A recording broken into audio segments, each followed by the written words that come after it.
Prije 15 godina grupica entuzijasta i zaljubljenika u tradicijsku kulturu u Tenji je osnovala kulturno-umjetničko društvo Josip Šošić s ciljem njegovanja običaja Vinkovačkog kraja, točnije sela Antin. Danas su iza kuda Josip Šošić brojni nastupi, ali i već tradicionalne manifestacije poput Slavonija u jesen si zlatna i pohladno jahanje, a 15. rođendan proslavili su koncertom pred prepunim gledalištem Hrvatskog doma.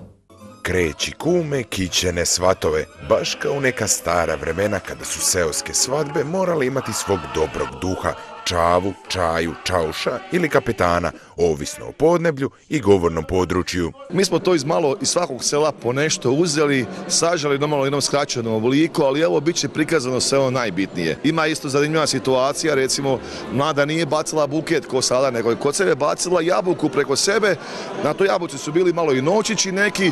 Potom i odlazak kod mladoženje, uz naravno obilje pjesme, jela i pića. Evo onda dolazi jedan zanimljiv dio, to je kumovska čast. Znači, to nije samo obično prikazivanje, nego kum donese pravu čast.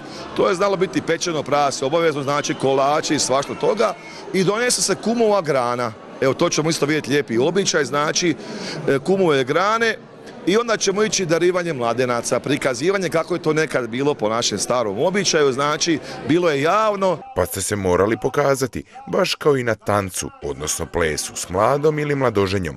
Potom je slijedila prodaja kumove grane, a proslava bi potrajala do dugo u noć. I pred zoru se staje i prati se kum doma, a to je opet jedna zanimljivo sama po sebi. Hoćete li trezni dočekati kraj predstave? Mi hoćemo, ali pravi svatovi nisu dočekali. Predstavom Kreći kume, kićene svatove, kud Josip Šošić iz Tenje obilježio 15 godina kulturno-umjetničkog stvaranja. I naravno da je to na početku bilo jako teško, no međutim evo kroz neko vrijeme je tu došao velečasni Vladimir Delić koji je bio naš voditelj, koji nas je usmjerio prema tome da prihvatimo običaje Vinkovačkog kraja, točnije sela Antin prema kojem gravitiramo i evo tako i danas mi nosimo nošnju Antina. A danas iza sebe imaju niz nastupa po čitavoj Hrvatskoj i šire, te manifestacije koje se već sada mogu nazivati tradicionalnima. Imali smo u 15 godina 14 organizacija Slavonija jesen si zlatna, 13 organizacija pohladnog jahanja.